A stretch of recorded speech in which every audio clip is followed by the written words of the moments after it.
Bom dia, colega desembargador Evaldo. Boa tarde, né? Boa tarde. E aí, colega? Tudo bem, presidente? Tudo em Boa tarde paz. a todos. Hoje aqui está quase todo mundo aqui no presencial. O desembargador Gleides, a desembargadora Tereza Neumann, o desembargador Janeide.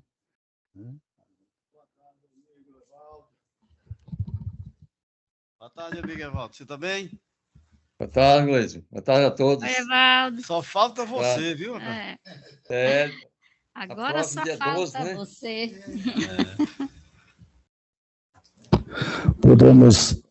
Podemos iniciar os nossos trabalhos. Estamos invocando o nosso grande arquiteto do universo, que Deus Todo-Poderoso. Nós damos início à nossa sessão de Direito Público de hoje, dia 5 de 4 de 2023.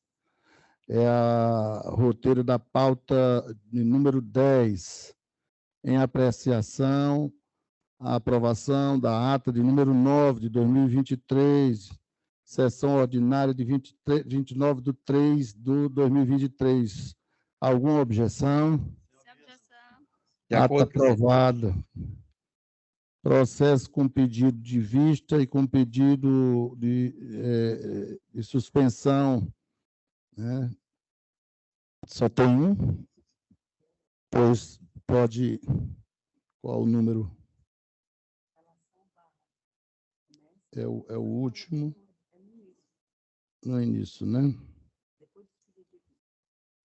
Certo, pedido de vista. Pronto. Esse 2.5, eu vou chamar a pauta 2.5, apelação, remessa necessária, de número 023 50 80 30 2022 de Fortaleza. Apelante, Lubraco Comercial e Distribuidora Limitada, apelado Estado do Ceará. Relatora desembargadora Tereza Neumann Duarte Chaves. Na sessão do dia 22 de março do ano em curso, dando continuidade ao julgamento após o voto da relatora, no sentido de conhecer da apelação civil e da remessa necessária, rejeitando a preliminar suscitada para provê-las.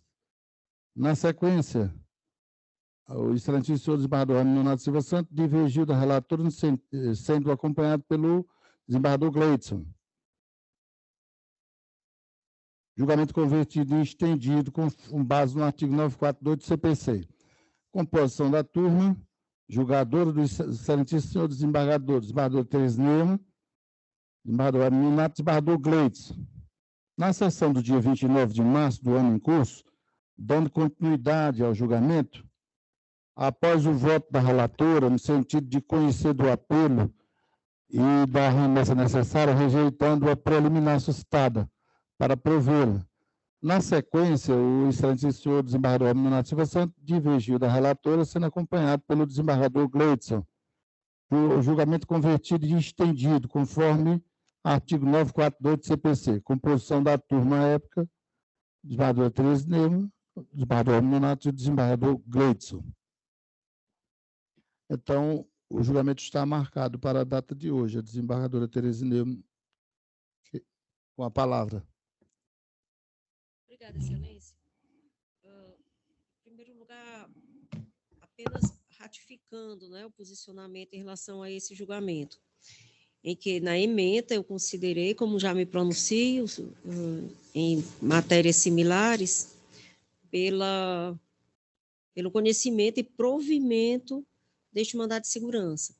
É matéria relativa a ICMS, com pretensão de suspensão do recolhimento de diferencial de alíquota, instituído pela LC 190, de 2022, observância dos princípios, a anterioridade anual e nonagesimal, a sentença denegou a segurança, o tributo instituído foi pela Lei Estadual 15.863, de 2015, editada após a Emenda Constitucional 87, de 2015, lei considerada válida pelo STF, mas sem eficácia até a edição da lei complementar.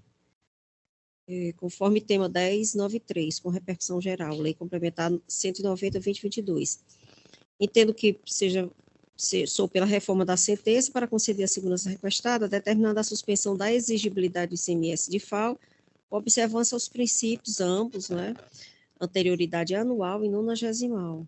Portanto, assim me pronunciei pelo provimento do recurso, da apelação. Temos mais outras não, eu tinha pedido vista e vim abrindo a divergência e continuo mantendo a minha posição, divergindo, pedindo todas as venhas à nobre relatora, e eu indago do desembargador Gleidson. Senhor presidente, nobres pares, também pedindo venhas à eminente relatora, eu mantenho o entendimento já exarado em outros votos, acompanhando Vossa Excelência. Muito obrigado, desembargador Gleidson. Desembargador Zaneide. Obrigada, senhor presidente. De igual modo, senhor presidente, quero ratificar o voto provisório, acompanhando a divergência, por conta da matéria aqui já bem conhecida e sempre essa votação dá por maioria, que já sabemos do entendimento contrário da eminente relatora, a quem eu peço todas as venhas, mas eu acompanho a divergência. Muito obrigado, desembargadora Iraneide. Desembargador Evaldo. Presidente, renovo aqui meus cumprimentos a todos os presentes. Eu vou pedir as 1000 vênias da desembargadora Tereza, como já é nosso posicionamento a respeito da matéria, vou divergir do voto dela, acompanhando a divergência. Então, eu vou proclamar. Muito obrigado, desembargador Evaldo. Eu vou proclamar o resultado. Nesse caso, a Câmara, por maioria de votos, conheceu dos recursos, teve as preliminares, né? Só foi uma preliminar, né? No caso da preliminar,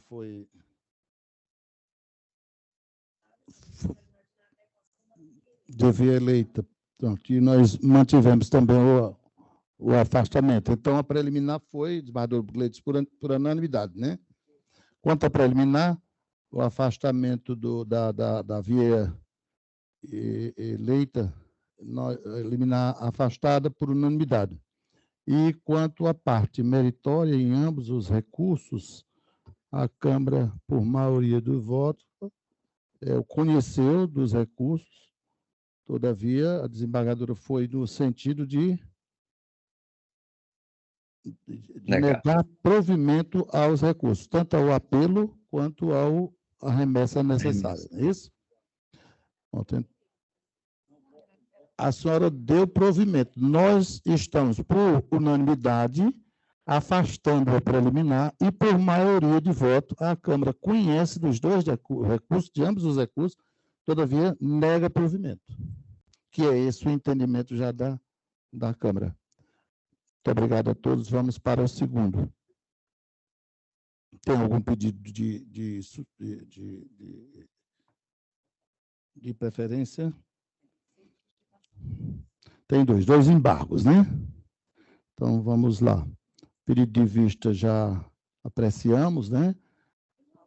Ainda tem outro? Tem. Estendido. Então, vamos para o primeiro, 2.1. Apelação civil número 0200-105-33-2022, oriunda de Granja, apelante Júlio Souza da Silva, apelado do município de Granja. Também a desembargadora Tereza Nilma, relatora. A sessão do dia 15 de março do ano em curso, dando continuidade ao julgamento após o voto da eminente relatora, no sentido de conhecer da apelação civil para negar-lhe provimento, na sequência, o desembargador Ramiro Silva Santos pediu vista dos autos para melhor exame da matéria. Composição da turma julgadora, os senhores desembargadores, desembargadora Tereza Nilma, desembargador Ramiro Nonato, desembargador Gleidson.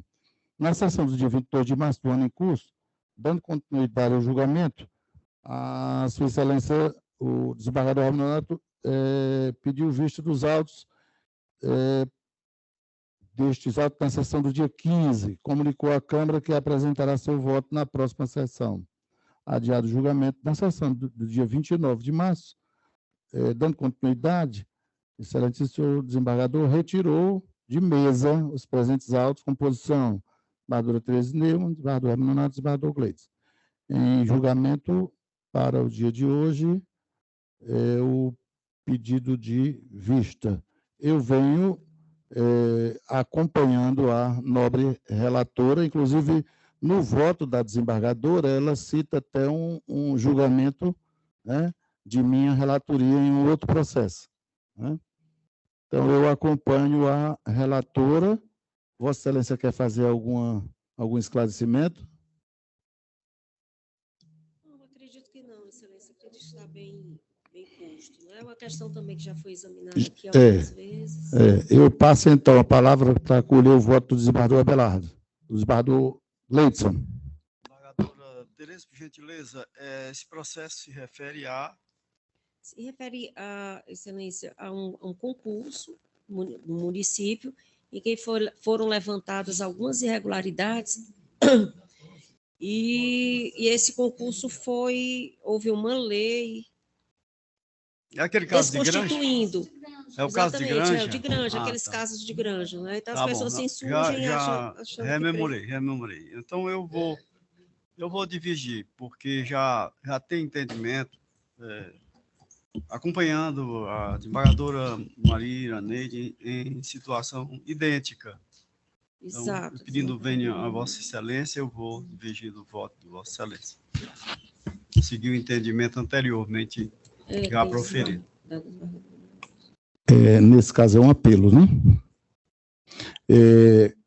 Eu pergunto, indago a desembargadora Iraneide, e o desembargador já está divergindo, seguindo o entendimento, o sinal já foi esposado por Vossa Excelência em um outro julgamento.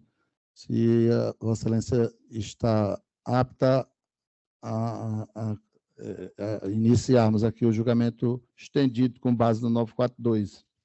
Senhor presidente, eu estou, até porque essa matéria é a mesma do processo que foi julgado na sessão passada, exatamente sobre esse concurso na questão de Granja, e, salvo engano, Vossa Excelência até acompanhou a divergência nesse sentido. Embora agora estou sabendo, assim, estou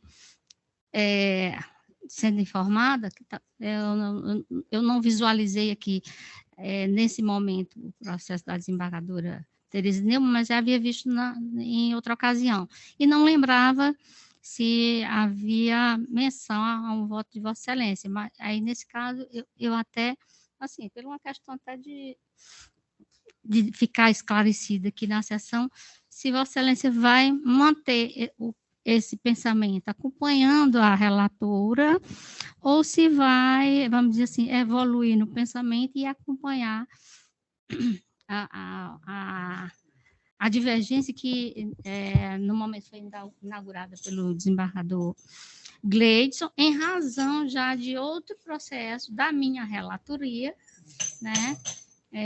E esse da desembargadora Tereza, que foi julgado semana passada, Vossa Excelência acompanhou a divergência, por isso que eu estou, só para facilitar aqui para Vossa Excelência, eu vou acompanhar a divergência, exatamente porque os votos que, vamos dizer assim, que gerou essa discussão em torno dessa anulação de ato relativa a concurso do município de Granja foi em razão de um voto meu desse mesmo concurso e de outro de Mauriti. Então, acompanha a divergência, senhor presidente. Desembargador Evaldo. Também, presidente, da mesma forma, aproveitando os argumentos da eminente desembargadora Iraneide, eu peço vênia à desembargadora Tereza para acompanhar a divergência, até porque meu posicionamento em voto da minha relatoria já é dessa forma. Só para complementar, Pela divergência. presidente, pedindo aqui, desculpa ao desembargador Evaldo pela interferência, que achei que Vossa Excelência tinha encerrado, mas só para complementar, essa matéria, inclusive, eu fundamentei na decisão do STJ, né? E, embora também não desconheça que algumas câmaras têm algumas decisões no mesmo sentido da minha, e mais antiga, e outras mais antigas, quer dizer, essas mais antigas no mesmo sentido da minha, as mais recentes diferente da minha, mas eu reafirmo, porque fundamentei na decisão do STJ, que na questão do concurso, uma vez homologado o concurso, não poderá mais ser anulado esse ato pelo executivo, sem que se dê aos interessados, né, a oportunidade do contraditório e ampla defesa. É nesse sentido. Perfeito, presidente. Antes, porém, de anunciar o resultado, eu queria chamar a balha aqui o princípio da colegialidade. E aí a gente já observa que, em 2 ocasiões, eu tinha votado, inclusive a desembargadora Tereza Neumann, ela trouxe, eu já falei, ela citou no julgado dela um outro julgado, que eu fui o relator, e foi também no município de Granja. Mas eu estou me lembrando perfeitamente, desembargadora Iraneide, daquele outro julgamento que a senhora também acompanhou o desembargador Gleidson, né? Então, eu acho melhor, por segurança jurídica, e baseado no princípio da colegialidade, eu vou pedir venha, e daqui para frente o meu posicionamento vai ser em cima, realmente, dessa decisão, né, que foi a divergente, no sentido de que, uma vez homologado o concurso, não caberia mais ao gestor se falar em nulidade, a não ser que desse oportunidade de defesa a todos os que participaram do certame. Então, nesse caso, eu pedindo venha a desembargadora Tereza Neumann, eu, doravante, vou adotar essa posição, eu ainda estava um pouco em dúvida, e vou acompanhar a divergência e vou, então, proclamar o resultado. Nesse caso, a desembargadora Tereza Neumann, ela votou no sentido de que a apelação fosse conhecida e para negar provimento. Foi isso? E então, já terminado o julgamento, nós, por maioria, conhecemos do apelo, mas para dar-lhe provimento, e aí nós avançamos no base do 942 e fomos para o julgamento estendido. E no julgamento estendido, restaram 4 votos, contrário do voto da desembargadora relatora. E agora eu vou proclamar o resultado já do julgamento estendido. E no caso do julgamento estendido, a Câmara, por maioria de votos, conheceu do recurso de apelo, mas para dar-lhe provimento. É esse o resultado do julgamento. Nesse caso, quem irá designar, quem irá lavrar o acordo? O desembargador Gleidson ou... Então, o desembargador Gleidson, ele fica responsável pela lavratura do acordo. E eu deixo registrado mais uma vez que, doravante, será também essa a minha posição. Vamos para o próximo.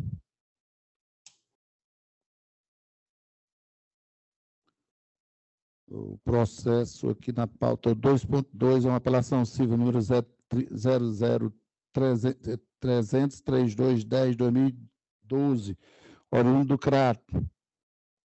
Apelante Joana Máximo de Oliveira Nunes e apelada Maria Leandro da Silva. Relatora, desembargadora Maria Iraneide Moura Silva.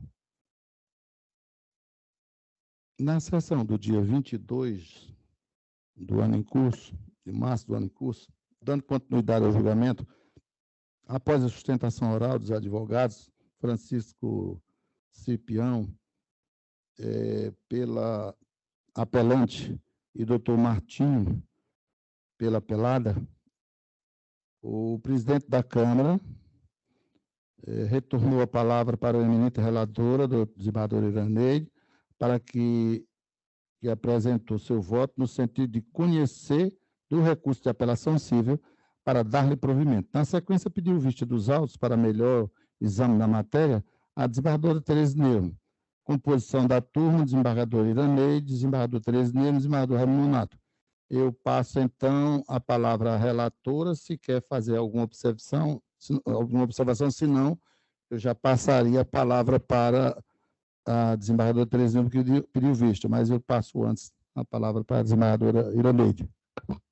Senhor presidente, eu, assim, pela ordem, talvez seja até melhor que a desembargadora Tereza Neumann já exteriorize qual foi o voto dela, que eu já até tomei conhecimento previamente que ela nos encaminhou, e já havia até reanalisado mesmo este processo.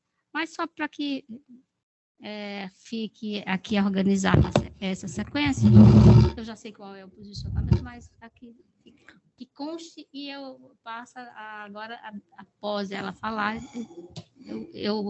se Vossa Excelência permitir, aí eu falo novamente. Com certeza. Então, desembargador Tereza Neumann.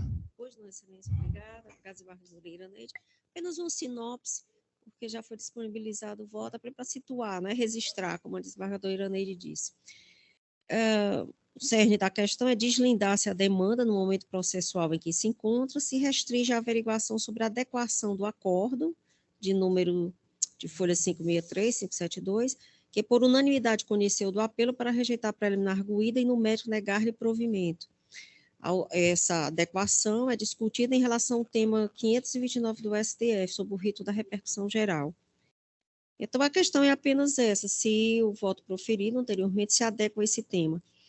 Analisando, assim, cuidadosamente todas as razões do voto, gostaria de realçar que foi proferido em consonância com as premissas expostas nesse tema e, por conseguinte, não carece de qualquer ajuste, inclusive o exame fático probatório feito anteriormente pelo acórdão, hora sobre exame, ele vai perfeitamente ao encontro da orientação firmada pela instância superior nesse tema.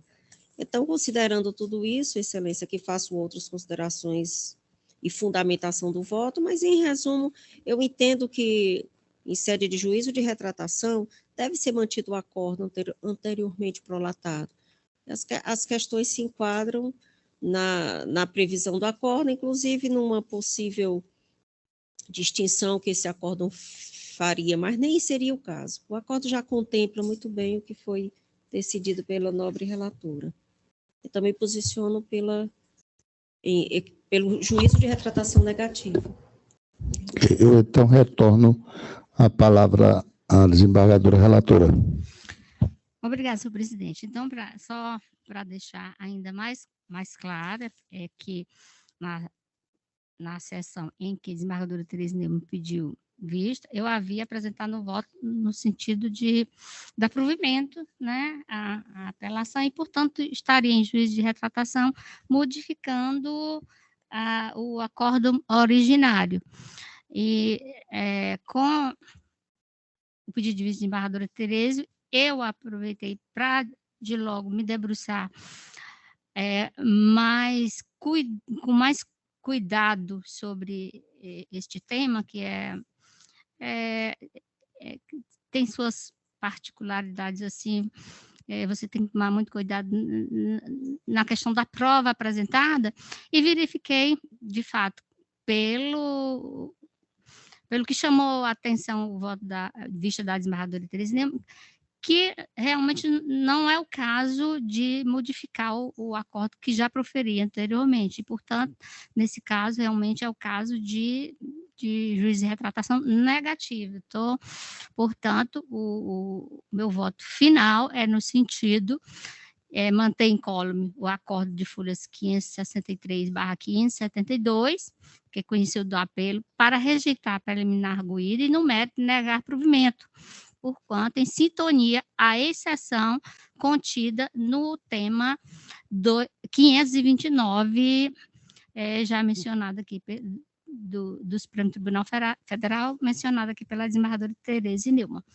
Como voto, senhor presidente, o voto será na íntegra disponibilizado tão logo a sessão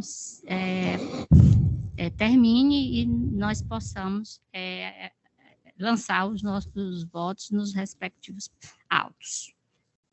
Bom, desembargadora Tereza, nesse caso, a desembargadora Tereza também seguiu Vossa Excelência, né? Eu também acompanho no sentido de, com base no tema 529 do Supremo, rejeitando aí a preliminar, né? E conhecendo do apelo, mas para negar-lhe provimento, não é isso? Isso. Então, vou anunciar o resultado. A Câmara, a unanimidade de voto, rejeitando a preliminar suscitada, conheceu do apelo, mas para negar-lhe provimento. Essa é a proclamação, então, do resultado. Vamos para o 3, né? O 3 é de minha relatoria. Nesse caso, o 3 é 12.3. É uma apelação civil, uma sequência 3.028.3306/2018, oriundo de Sobral. Apelante Paula Jordana Lima de Moraes e apelado Município de Sobral. Da minha relatoria, na sessão do dia 29 de março do ano em curso, dando continuidade ao julgamento após sustentação oral da advogada doutora Paula Jordana Lima, que ela advoga em causa própria, não em causa própria, o presidente da Câmara apresentou seu voto no sentido de conhecer do recurso para de apelação, rejeitando a preliminar arguída para dar-lhe parcial provimento. Na sequência, pediu vista dos autos para melhor exame da matéria o desembargador Gleidson. A composição, o desembargador presidente, o desembargador Gleidson e a desembargadora Iraneide. Então, passo a palavra para o desembargador Gleidson. Obrigado, presidente. O voto, na verdade, ele continua com o pensamento introduzido por Vossa Excelência de dar parcial provimento ao apelo. A divergência que me ocorre no momento foi tão somente em relação ao quanto indenizatório do dano moral. Vossa Excelência havia confirmado a sentença, indenizando a autora em R$15 mil, mantendo as demais condenações de dano material, lucros cessantes. E, nesta oportunidade, eu trago a convergência nos demais itens, porém, divergindo quanto a esse valor de R$15 mil, majorando a indenização para R$30 mil, porque vejo mais consentânea com as demais condenações, inclusive a de lucros cessantes, que foram R$36 mil. Portanto, a minha divergência em relação ao voto de Vossa Excelência resume-se ao dano moral, majorando de R$15 mil para R$30 mil, mantendo a sentença de mais tempos. Como voto, senhor presidente? Pois não, desembargador Gleidson. Desembargadora Iraneide. Obrigada, senhor presidente. Eu acompanhei atentamente o julgamento desse processo que se iniciou na semana passada, na sessão passada, né? A sustentação oral muito bem explanada aqui pela, inclusive, autora, né? Que estava advogando em causa própria. E o caso, senhor presidente, me chamou a atenção, até na hora comentei aqui rapidinho com o desembargador Gleidson, pelas suas peculiaridades, pela a gravidade dos fatos, eu aqui pedindo venha a Vossa Excelência, né, mas nesse ponto também eu quero acompanhar aqui a divergência inaugurada pelo desembargador Gleidson, de majorar o quanto indenizatório relativo aos danos morais de 15 para 30 mil. É como, senhor presidente? Pois não, desembargadora Iraneide, eu também, analisando aqui com cautela, eu verifiquei que inicialmente a gente tinha fixado esse valor indenizatório de 15 mil reais. E eu acho que é razoável o valor novo apresentado pela Sua Excelência desembargador Gleidson no seu voto vista, né? E eu também entendo que deve ser elevado. Depois eu analisando com calma. Então, eu vou acompanhar também a divergência no sentido de que esse valor seja dobrado, elevado de 15 para 30 mil reais. É assim que eu me posiciono e vou fazer a proclamação do resultado. Proclamar o resultado. Ela tinha pedido, lembra? Ela tinha pedido inicialmente, eu não sei quando. Desembargador Gleidson, lembra? Ela tinha pedido inicialmente um valor, nós também não atingimos. Continua parcial, por isso. Então, eu vou anunciar o voto, a Câmara, unanimidade de voto, conheceu do apelo, que veio da comarca de Sobral, rejeitou a preliminar arguída e continuou dando o parcial provimento ao apelo, apenas no sentido de a modificação só foi para elevar de 15 para 30 mil o valor indenizatório. É esse, então, o resultado. Vamos para o próximo, é o 2.4. Nesse 2.4, eu vou chamar aqui o processo. É uma apelação civil, na sequência de 30461594-2015, de Massapê. Apelante Maria Diana Dias do Nascimento e apelado do município de Massapê. O desembargador Luiz Evaldo Gonçalves Leite é o relator. Na sessão do dia 29 de março do ano em curso, dando continuidade ao julgamento, após o voto do eminente relator, no sentido de conhecer da apelação civil para negar provimento, na sequência pediu vista dos autos para melhor exame da matéria, Sua Excelência desembargador Tereza Neumann, composição desembargador Evaldo, desembargador Tereza Neumann e o desembargador Raimundo Nonato. Eu vejo aqui que a desembargadora Tereza Neumann, ela acompanhará o voto do relator. É isso aí, desembargadora? Então, o desembargador Evaldo tem alguma observação a fazer? Não, presidente. Mantenho o meu voto. Pois não, eu também acompanho e vou proclamar o resultado. A Câmara, na unanimidade de voto, conheceu do apelo, mas negou o provimento. Esse é o resultado. Bom, finalizando aí, então, os processos com pedido de vista, nós agora avançamos para os processos com julgamento suspenso, né? Esse processo é o 2.5, a apelação civil com a remessa necessária, é o número 023 50 80 30. Esse aqui já foi julgado, não já?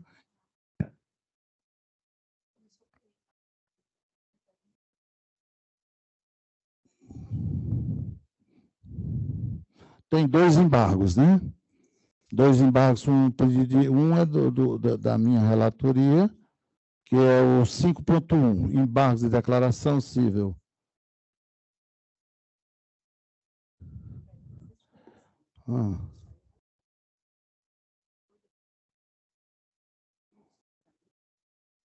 Só um momentinho aqui.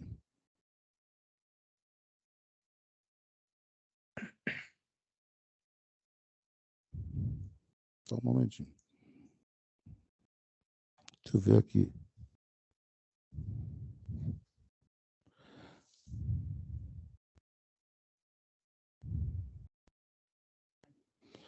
Bom, os pedidos de preferência com sustentação e sem sustentação oral. A sessão de hoje, dia 5.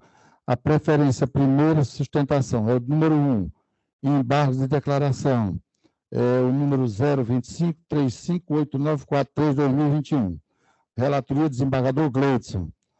Número que está no processo de pauta é o 5.27, embargando Shopping Center Iguatemi, a doutora advogada, a doutora Renata Dantas de Oliveira Mercadante, e o município embargado é o município de Fortaleza.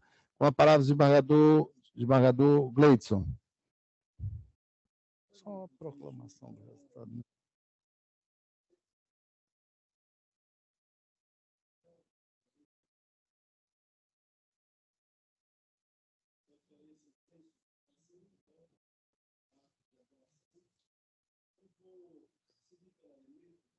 Ascensão. Agora sim, desculpem. Meus cumprimentos à doutora Renata, advogada da parte embargante.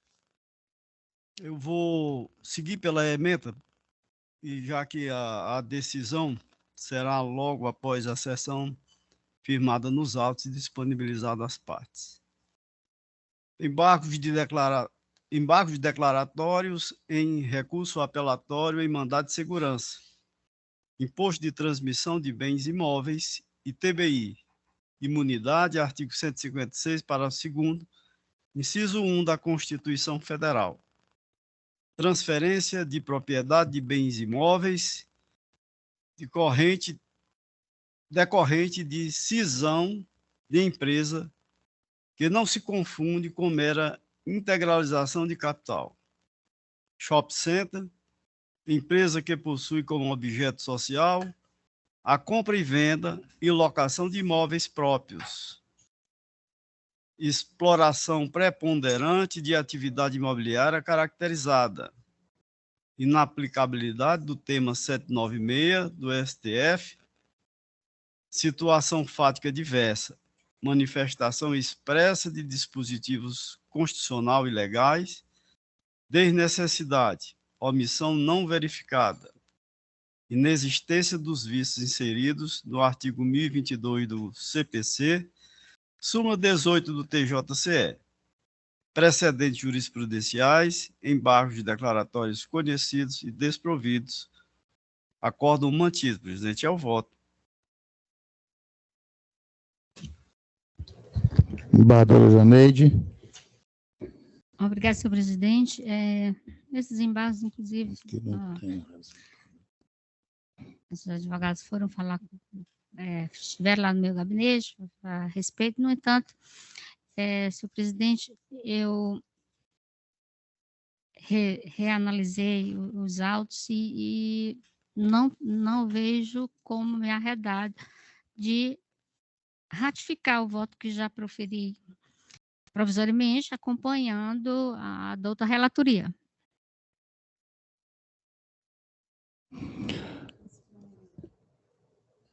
Nesse caso aqui, agora, o desembargador Evaldo. Presidente, eu vi o voto provisoriamente, dentro da nossa sistemática aqui da Câmara, mas eu vou acompanhar o eminente relator integralmente. Eu vou proclamar o resultado. Então, nesse caso, os embargos, eles foram conhecidos, mas rejeitados, né, desembargador Gleidson? Não, tá? A Câmara, unanimidade de voto, conheceu o recurso, todavia, foi pela rejeição dos mesmos. Vamos para o segundo, também é da relatoria do desembargador Gleidson. São os embargos de declaração, número 062720056/2021. Relator desembargador Gleidson, o número de pauta é o 5.25, embargante José Gleidson Pinheiro Nogueira, e o advogado José Eduardo Barroso Colácio, e o Estado do Ceará é o embargado. Com a palavra do desembargador Gleidson. Utilizando a mesma forma de julgar dos embargos passados, eu vou ler apenas a ementa, disponibilizando o voto tão somente a sessão seja encerrada. Embargos declaratórios em agravo de instrumento, direito tributário, execução fiscal, suspensão da execução, após o oferecimento de exceção de pré-executividade, paralisação do fluxo executivo, impropriedade, mora processual, que não pode ser atribuído ao físico, que para tanto não contribuiu. Prosseguimento da execução. Preliminar de nulidade da decisão e da sessão de julgamento afastada. Tema trazido na decisão do incidente e nas contrarrazões do recurso. Juiz é o destinatário das provas, livre convencimento motivado, com permissão, formar sua convicção com base em qualquer elemento de prova disponível nos autos. Bastando, para tanto, que indique na decisão os motivos que lhe formaram o convencimento. Inteligência do artigo 371 do CPC. Omissões não verificadas, inexistência dos vícios. Súmula 18 do TJCE. Precedente jurisprudencial, propósito de pré-questionar a matéria, necessidade de configuração das hipóteses inseridas no artigo 1022 do CPC, embargos declaratórios conhecidos e desprovidos. É o voto, senhor presidente. Desembargador Iraneide. Senhor presidente, eu acompanho a relatoria em toda a sua inteireza. Desembargador Iraneide, desembargador Evaldo. Presidente, eu confirmo meu voto provisório acompanhando o eminente relator.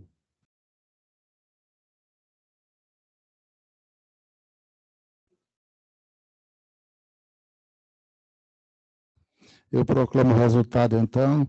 Nesse caso, a Câmara, unanimidade de voto, conheceu dos embargos, todavia, para negar-lhes provimento. Vamos agora ao primeiro das sustentações orais, né? O primeiro aqui é o 01, apelação civil número 0057984020/2021. A relatoria do desembargador Herminato. O número de processo em pauta é o 5.23, apelante Cícero Ítalo Carneiro Balduino, advogado doutor Laudemir da Costa Landim, apelado do município de Juazeiro do Norte.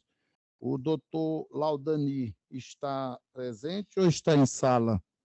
Estou presente aqui virtual. Por vídeo. Pronto, virtual. Então, eu passo a palavra. Tem mais um, só ele que requeriu, não foi só, doutor. Não, doutor, eu indago de Vossa Excelência se dispensa a leitura do relatório. Já foi lida a ementa? Eu não vi a ementa. Eu entrei nos autos hoje e não vi. É do relatório, não é do voto. Sim, do relatório, sim. Ok. Então, eu passo a palavra a Vossa Excelência para que proceda com a sua sustentação no prazo regimental. Excelentíssimo senhor presidente da Câmara, demais componentes dessa Câmara, ilustríssimo representante do Ministério Público e demais presentes. Só um instante. Por favor. Fizeram um barulho aqui do lado, Excelência. Desculpa. Eu entrei com apelação, nós entramos com apelação nesse caso, e assim, o nosso grande desejo é de que assim, o Ministério Público também, né, até um convite ao Ministério Público, para que ele faça a unificação do entendimento dele até aqui mesmo no município de Juazeiro. E vou falar, é um fato superveniente, mas o Ministério Público vem recomendando ao município de Juazeiro que faça um concurso novo e afaste todos os contratados. E esse caso significa isso. Ou seja, nós estamos diante de um caso de um médico auditor que foi aprovado no cadastro de reserva na posição 4. O município de Juazeiro já convocou os 2 aprovados direto, já convocou os 2 primeiros no cadastro de reserva.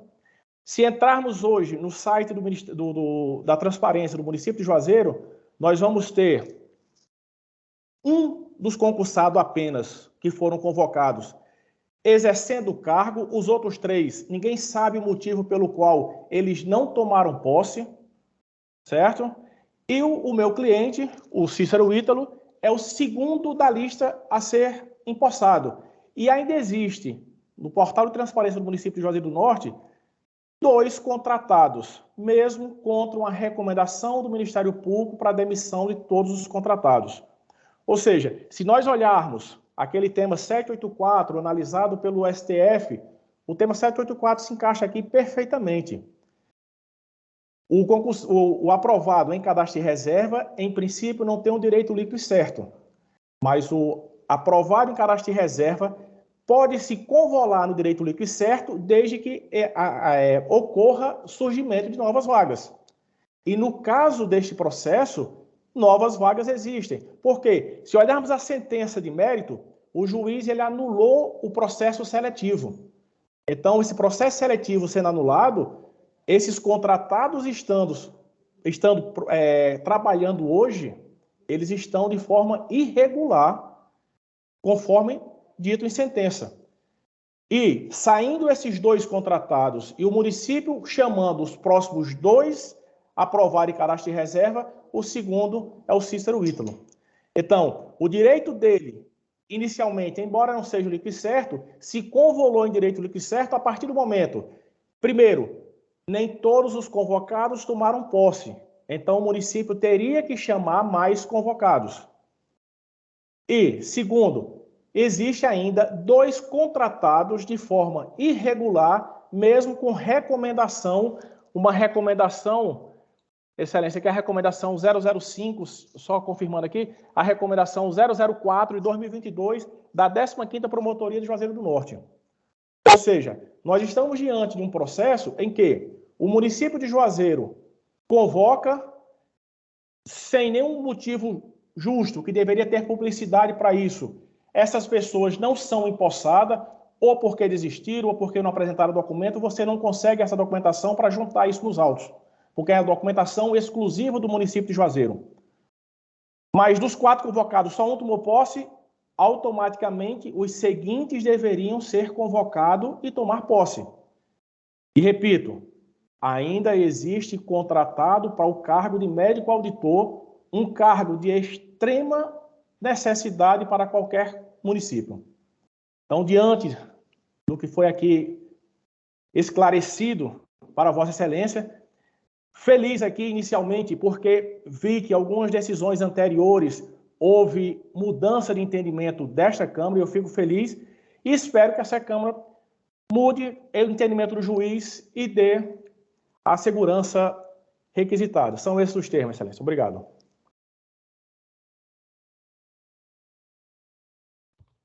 Pois não, doutor, eu vou, então, passar a leitura só da ementa. Eu acho que pela ementa dá para se resolver. O objeto da presente ação versa acerca da eventual existência de direito líquido e certo da parte impetrante, a nomeação no cargo para o qual foi aprovado mediante concurso público, fora do número de vagas, durante o prazo de viabilidade do certame, ao fundamento da existência de contratação de agentes temporários e a existência de vacância. 2.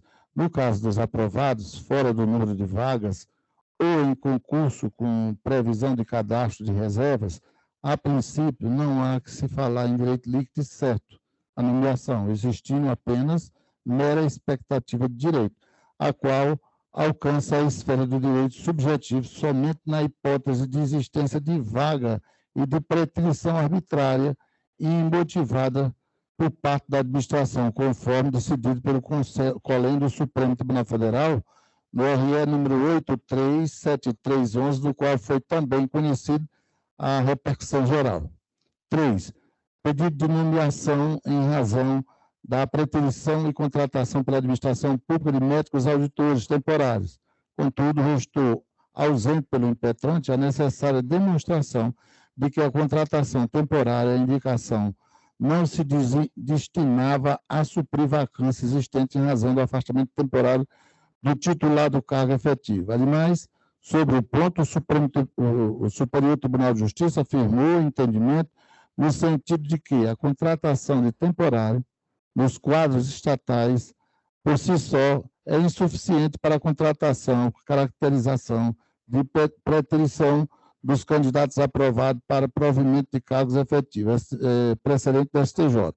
E, por fim, há de se ressaltar que, ainda que, se assim fosse, o caso do candidato aprovado dentro do número de vagas do certame ou que tivesse comprovado o seu direito líquido certo para nomeação, por preterição ou arbitrariedade por parte do poder público, e estamos diante de um concurso público que encontra-se vigente, tendo em vista que o seu prazo de validade ainda não se esgotou. Então, eu voto no sentido de que o recurso seja conhecido, todavia desprovido.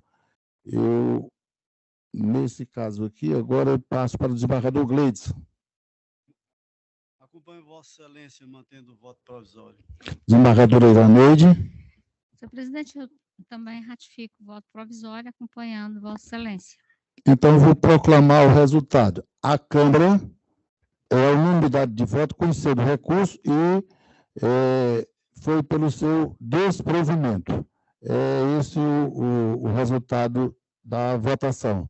Muito obrigado, doutor. Uma boa tarde para o senhor e uma boa Semana Santa, uma boa Páscoa. Vamos para o próximo.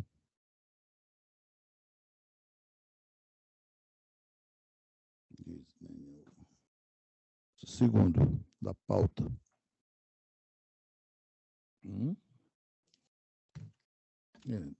Isso aqui é da desembargadoria, relatoria do desembargador Gleidson. É número 2. É uma apelação civil 015-2010-91-2017, relatoria do desembargador Francisco Gleidson Pontes. O número de ordem na pauta é o 5.43, apelante Embracon, administrador de consórcio, o advogado Dr. Rui, o apelado é o Estado do Ceará. Eu passo, então, a palavra ao nobre relator. Obrigado, senhor presidente. Vossa Excelência poderia indagar o advogado se dispensa a leitura do relatório, em caso afirmativo, que Vossa Excelência possa conduzir a sustentação oral. Doutor Rui, boa tarde. O senhor dispensa a leitura do relatório? Eu não estou vislumbrando aqui a presença remota do doutor Rui nesta sala. Desembargador Gleidson, o senhor, nesse caso aqui, pode, já que o doutor não está em sala, pode apresentar o seu voto. É dito que, na ausência da sustentação, Vossa Excelência possa só anunciar o resultado. Então, eu vou anunciar o resultado. Nesse caso, a Câmara, eu acompanho Vossa Excelência, desembargadora Iraneide. Também, senhor presidente. Então, nós conhecemos o recurso, a Câmara, a unanimidade, conheceu o recurso e deu-lhe provimento. Esse é o terceiro, né? Nós conhecemos o recurso e negamos provimento ao recurso. Eu acredito que a votação seja desembargador Iraneide e desembargador Evaldo. Desembargador Evaldo, Vossa Excelência acompanha? Presidente, a relatoria do desembargador Gleidson eu acompanho, sim. Acompanho integralmente. Então, só para recordar aqui, para que fique bem claro, é uma apelação civil número 015-2010-91-2017, relator do desembargador Francisco Gleidson, número de pauta é o 5.43, apelante Embracon, administradora, advogado Dr. Rui não estava em sala, e o apelado do Estado do Ceará.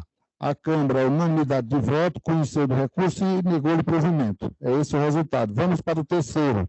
O terceiro é uma apelação civil, número 1, sequência 30842820-2019, relatoria da desembargadora Tereza Nilo Duarte Chaves, número de pauta 5.92, apelante do Estado do Ceará, apelado Francinaldo de Souza Borges, advogado doutora Maria Natália, e eu passo, então, eu indago primeiro se a advogada está em sala. Doutora Natália. Doutora Natália está em sala. Para a gente ganhar tempo, doutora Natália dispensa a leitura do relatório. Dispensado a leitura do relatório? Ok. Vossa Excelência está com o som desligado. Ela disse ok. Desembargador Tereza Nilo, eu posso pedir para ela continuar? Vossa Excelência dispõe do seu tempo regimental, 15 minutos, para fazer a sua sustentação oral. Fique à vontade, doutora.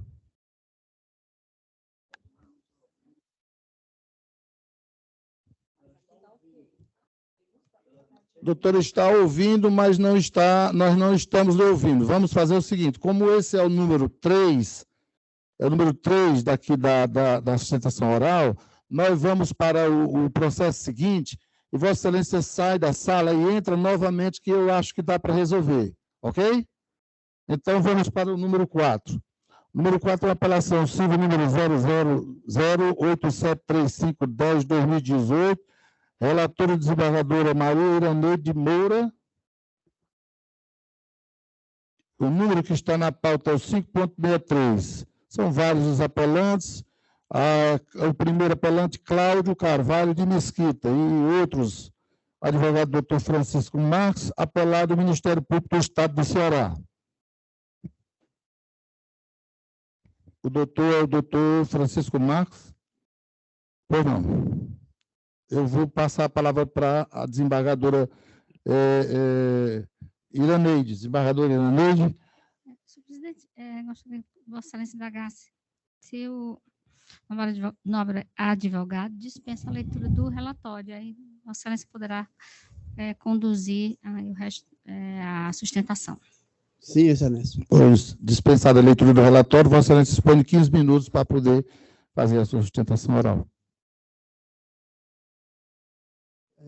Ao nobre presidente e demais membros da Câmara, a gente vem, nesse momento, demonstrar que o processo transcorreu basicamente em cima de uma dúvida, acho que o Ministério Público levantou uma dúvida com relação à ausência de um documento importante, que era o estudo do impacto financeiro, certo? Na petição, lá no início, quando o Ministério Público se manifestou, bem como agora, ele manifestou várias vezes, citando que esse documento não estaria nos autos, não estaria, foi um documento que causou, digamos, uma nulidade na visão do Ministério Público para essa concessão do aumento. Que o aumento, inclusive a juíza na sentença inicial, ela confirmou que não existia dúvida quanto à legalidade do aumento, porque estava previsto constitucionalmente, e que a dúvida seria quanto à tramitação, a documentação que teria dado suporte a esse aumento, a concessão deste aumento. Então, o aumento foi concedido, certo?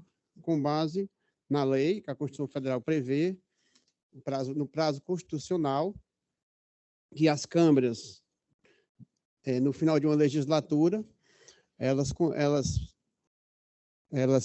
trabalhem, elas processem o aumento para a legislatura seguinte, para os próximos 4 anos, entendeu? Então, o que aconteceu? Na resolução 02/2016, existiu, sim, o estudo do impacto orçamentário do município. Então, inclusive, está na página 170 dos autos do processo. Quanto às demais admoestações do Ministério Público, a gente acha que estão basicamente se resumindo a esse ponto. Tem uma parte que eu queria citar aqui, que é da sentença da juíza. Ela diz assim, ó, por fim, é na sentença da juíza, na página 328. Por fim, chamou a atenção para o fato de que esta decisão não se está aqui adentrando no mérito do aumento, porque o mérito tinha cobertura constitucional, tinha tudo e tinha feito de acordo com a resolução da Câmara. De fato, os representantes do povo têm direito de fixar o valor do subsídio para a legislatura subsequente. No entanto, é necessário que o façam seguindo as normas que regem o ordenamento jurídico e a própria Câmara.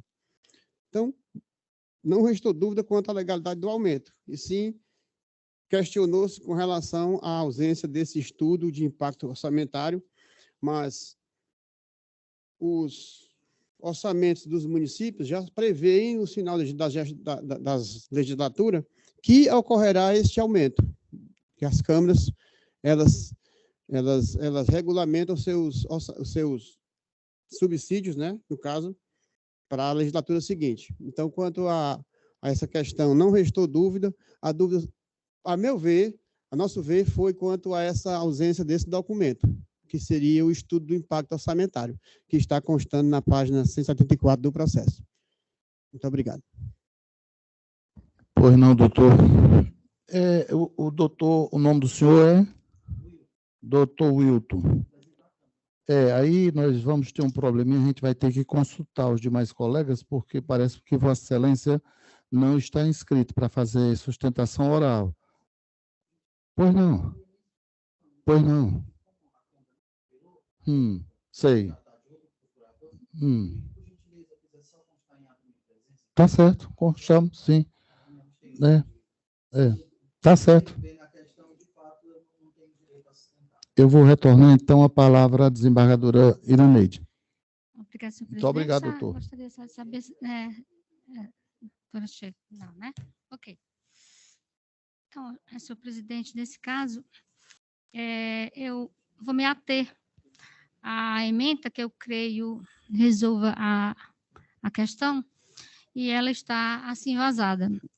Apelação civil, ação civil pública, aumento de subsídio de vereador, estudo de impacto financeiro orçamentário, abstrato e genérico, ausência de fundamentação, sentença ratificada, recurso conhecido e desprovido. 1. Sustentam os recorrentes a preliminar de nulidade da sentença sob o fundamento de cerceamento de defesa, alegando que não lhes fora oportunizado apresentar provas no sentido do seu direito. Aqui, neste caso,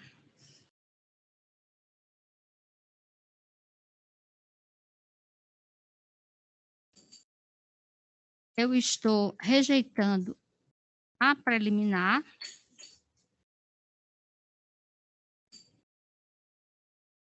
em virtude de que... Um minuto, chego já lá.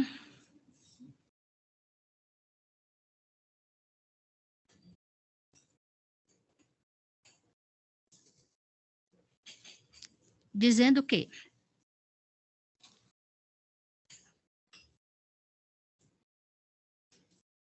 na hipótese subexame, a ação civil pública, fora embrionariamente proposta pelo órgão ministerial, em face da Câmara Municipal, vindo posteriormente os apelantes, na qualidade de vereadores do ente municipal, requerendo ingresso na demanda como terceiros interessados, o que foi deferido pelo magistrado planicial. Em caso, denota-se das razões recursais dos recorrentes, que não mencionam quais as provas pretendiam produzir no juízo a cor e sua fundamentação, como também não há de ser mencionado que no pleito, as folhas 413 e 415 asseveram que, com uma leitura mais atenta dos documentos, aqui aspas, temos que a Câmara Municipal de Ubajara acostou documentação probatória suficiente e pertinente para provar, segundo eles, o devido processo administrativo foi cumprido sem nenhuma mácula, ou seja, respeitou o prazo anterior, são nas palavras aqui dos próprios recorrentes, os 180 dias no final do mandato, e foi produzido respectivo estudo de impacto orçamentário. Portanto, que a principal tese dos apelantes consiste na regularidade do procedimento de majoração do subsídio dos vereadores, documento já acostado ao caderno processual, prescindindo, portanto, a meu sentir, da feitura de provas outras, as quais poderiam supostamente acrescentar em eventual dilação probatória. E sendo assim, estou rejeitando a preliminar em alusão. A senhora quer colher logo a preliminar? Excelência, Nesse caso, eu indago do desembargador Evaldo, relativamente ao pedido preliminar apresentada. Acompanhamento da relatora na preliminar, presidente. Pois não, muito obrigado, desembargador Tereza. Da mesma forma, presidente, acompanho. ou retorno a palavra para a relatora para a parte meritória.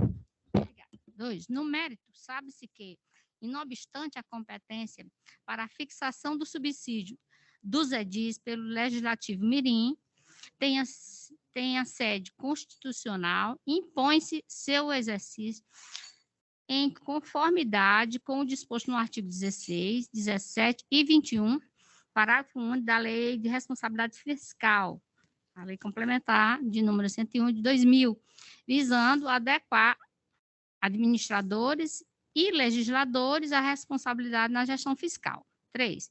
Compulsão do caderno processual, notadamente o estudo de impacto financeiro orçamentário realizado pela Câmara Municipal de Ubajara, as folhas 60, depende ser desprovido de fundamentação, inexistindo uma análise técnica com vistas a demonstrar adequação orçamentária, razão pela qual a resolução de número 2 de 2016, a qual aumentou a remuneração dos edis para o exercício financeiro 2017-2020, encontra-se eivado de ilegalidade, afigurando-se nula.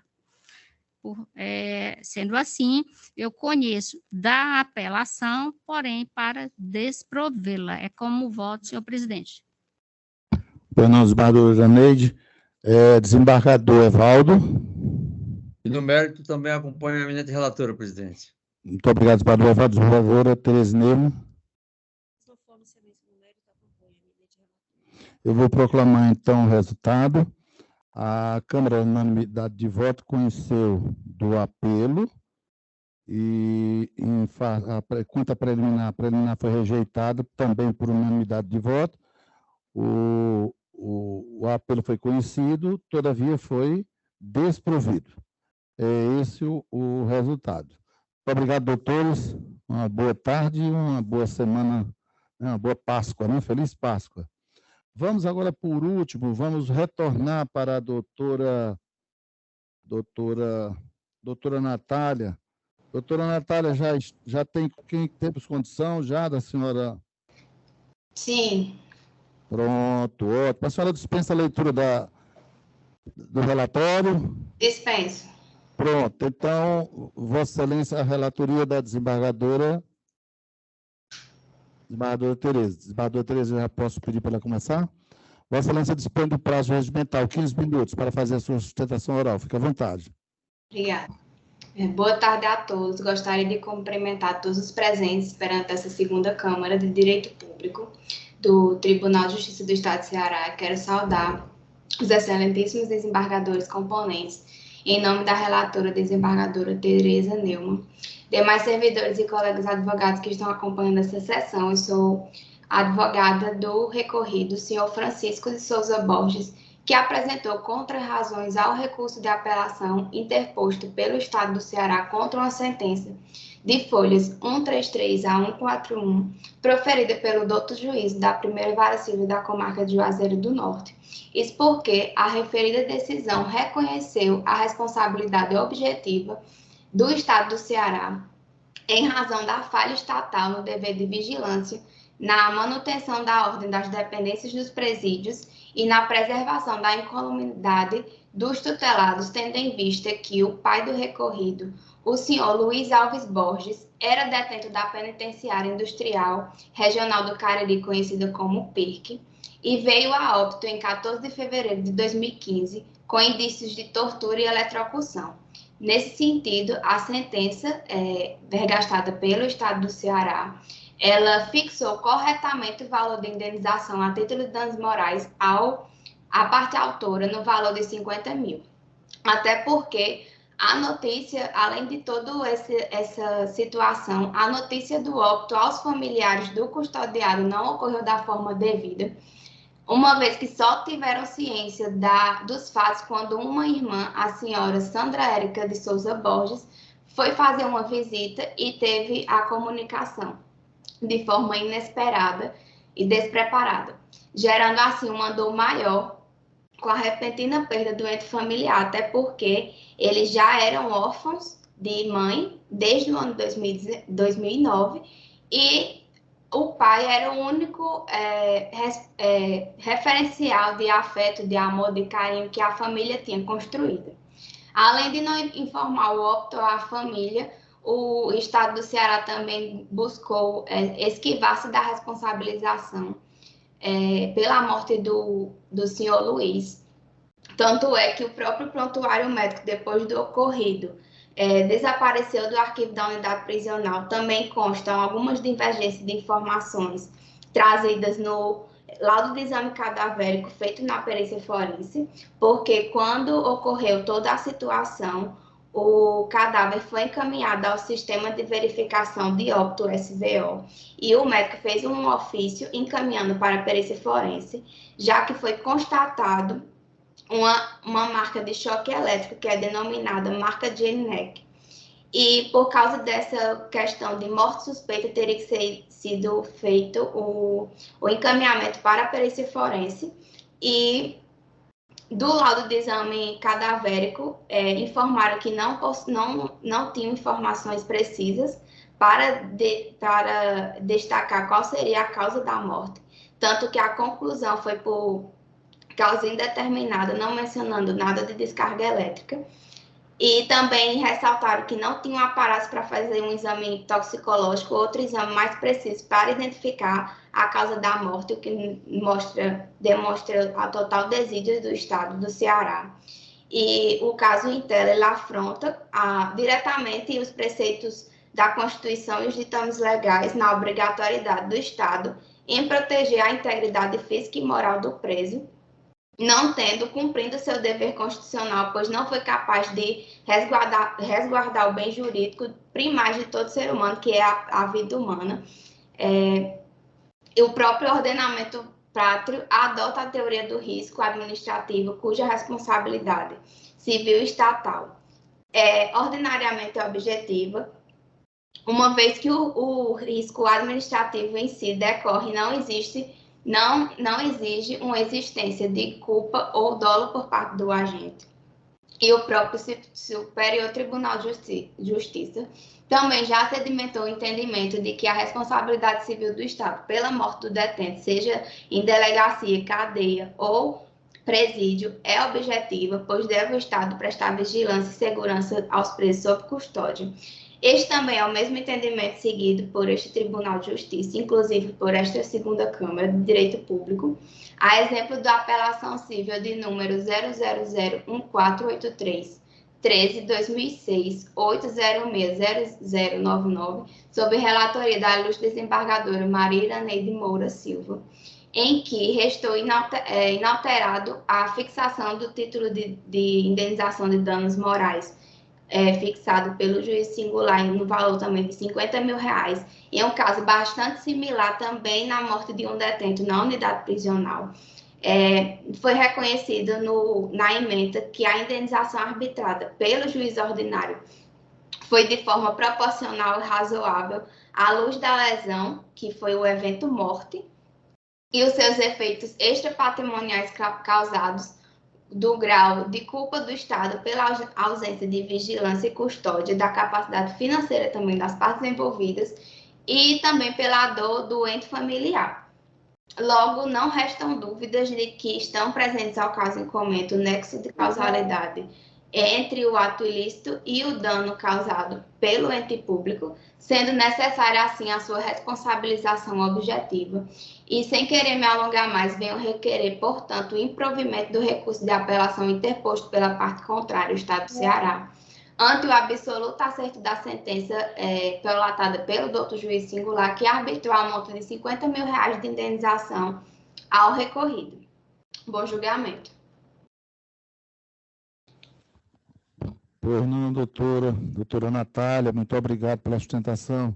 Eu retorno, então, a palavra à nobre relatora, desembargadora Tereza Neumann. Não, excelência, obrigada. Eu passo aqui a ementa desse julgamento. Administrativa, apelação civil, ação de indenização por danos morais, morte de detento em penitenciária, causa indeterminada, ausência de sinais de violência, não comprovação de nexo causal entre o evento danoso e a conduta do Estado, prova inconsistente a justificar a responsabilidade objetiva do Estado, e procedência da pretensão autoral, sentença reformada, ônus da autora, artigo 7, 373, primeiro do CPC, que seria a comprovação. Ausência de responsabilidade do ente público, danos morais não configurados, recurso de apelação conhecido e desprovido, e provido. 1. Ação de reparação de danos morais, visando a indenização por danos morais, ajuizada pelo filho de detento falecido na penitenciária industrial do Cariri, sob a alegação de responsabilidade civil do Estado ante a omissão na sua proteção, em decorrência de suspeita de agressões físicas e ou eletrocução. 2. Para a configuração de responsabilidade objetiva, devem existir concomitantemente os 3 elementos já nossos conhecidos: uma conduta comissiva, omissiva do agente público, o dano experimentado, o nexo de causalidade entre a ação ou omissão e o prejuízo experimentado.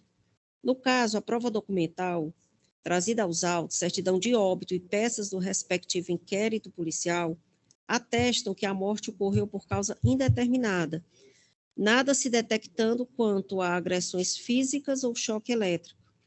A prova testemunhal adveio por empréstimo da ouvida de apenas uma testemunha na ação indenizatória movida pela irmã do autor, é um processo independente, outro processo, com a mesma causa de pedir, em que foi ouvida apenas uma testemunha. Essa testemunha foi ouvida na condição de vizinha da família e restringiu-se a informações de caráter geral sobre o apenado e a sua família.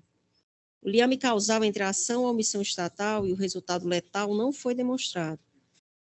Inclusive, o Ministério Público pediu, no momento processual próprio, o arquivamento do processo, após uma investigação que foi feita policial. Portanto, não há como responsabilizar o Estado pelo ocorrido. Em procedência da pretensão autoral, a sentença foi reformada e a apelação conhecida e provida. É assim que voto, excelências. Pois não, desembargadora Tereza Neumann, eu também acompanho Vossa Excelência, desembargador Leidson. Obrigado, senhor presidente. Meus cumprimentos à doutora Natália. E afirmar que a sustentação que ela faz, de que a Câmara já tem julgado casos semelhantes com procedência da ação, mas a situação, na verdade, dos autos, ela não é idêntica à que julgamos.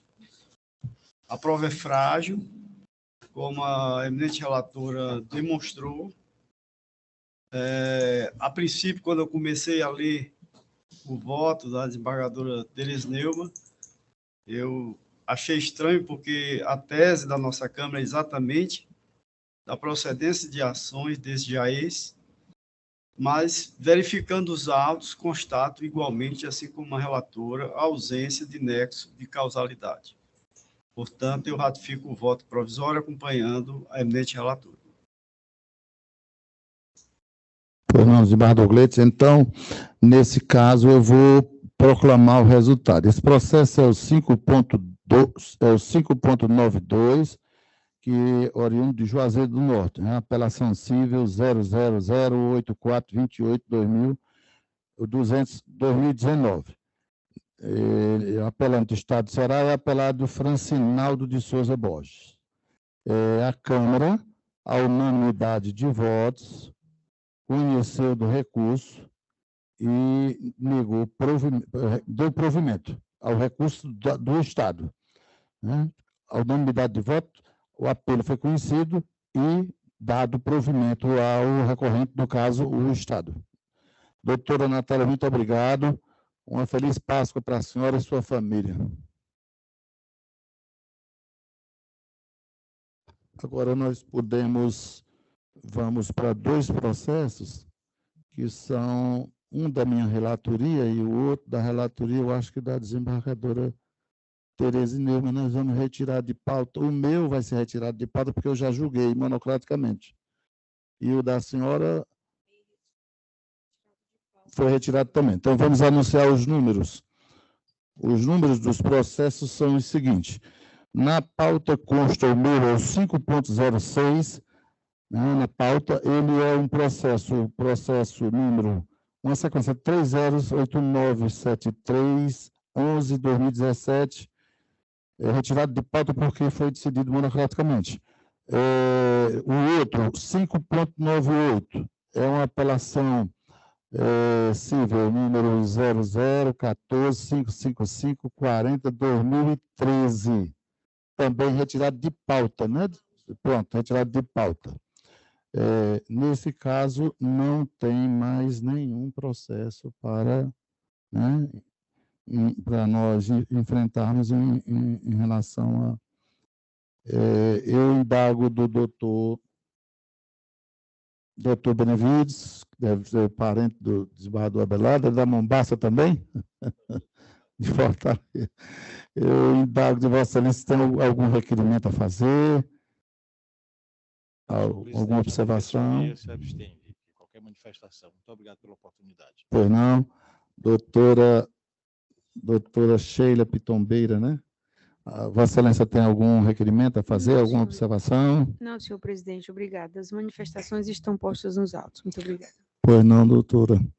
Nesse caso, eu indago dos nossos colegas desembargadores. Nesse momento, nós vamos transformar os votos provisórios em definitivos. Desembargador Gleides, nós já estamos fazendo um estudozinho lá no nosso TRE, já para também, tudo que tiver aqui do TJ, e bom, que foi, eu elogio na sua presença, né, que a sua presidência foi um marco aqui desse tribunal.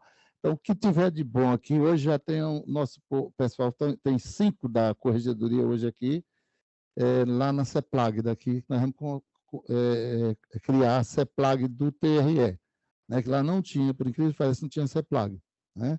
Então, a gente está vendo tudo. E nós vimos também em relação aos votos, né, provisórios, e a gente está levantando já. O nosso chefe de STI de lá, ele é o chefe da STI daqui do fórum, né? É o Léo Tadeu, e ele já conversei com o desembargador Abelardo, ele também, formado na área, tem mestrado, dá aula lá na Unifor, né? E já está aqui há muito tempo na nossa TI. Né? Então, eu resolvi trazer uma pessoa daqui da nossa TI para lá, levar para o TRE, né? Exatamente. Né? Desembargador Gleides, Vossa Excelência, como se manifesta nos seus votos provisórios? Presidente, eu confirmo todos os meus votos provisórios na condição de relator e vogal. Inclusive, há um voto contrário à desembargadora Tereza Neumann, processo 023508030.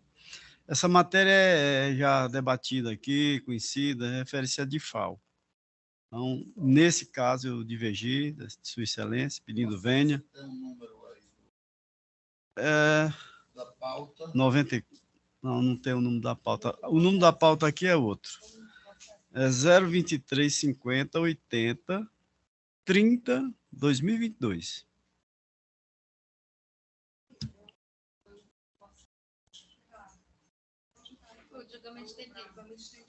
É aquele julgamento estendido? Foi julgado hoje? Foi. É porque ele já está aqui anunciado como voto contrário faz tempo, né? Ah, bom. Tá, então desculpem. Então eu ratifico todos os meus votos. No caso, todos foram acompanhando a relatoria, com exceção deste anunciado. Pois não, desembargador Gleides, desembargadora Iraneide. Senhor presidente, eu também ratifico todos os meus votos proferidos de forma provisória, tanto os processos pautados e no extra pauta, como relatora e como vogal. Pois não, desembargadora Iraneide, desembargador Evaldo. Presidente, eu confirmo os votos da minha relatoria, validando-os, assim como os que proferi como vogal. Pois não, desembargador Evaldo, muito obrigado. Eu também ratifico todos os meus votos, tanto na condição de relator como de vogal. Desembargador Tereza Neumann. Da mesma forma, excelência, ratifico também ambos, como vogal e como relator. Pois não, eu vou anunciar aqui quantos processos nós julgamos hoje. Nós julgamos hoje 112 processos. 112, né? 112 processos. Né? E, nesse momento, antes de fazer o encerramento, declarar encerrada a nossa sessão, eu queria desejar a todos, tanto ao representante do Ministério Público, como a da Defensoria Pública, servidores, os policiais, e aos colegas embargadores e embargadoras, uma feliz Páscoa, né, um bom final de semana, que aí, a partir de amanhã, nós já estamos, né, liberados, alguns vão viajar, semana longa, e que Deus continue nos abençoando. Amém. Amém. Obrigada. Está encerrado. TRE Muito obrigado. de hoje, né?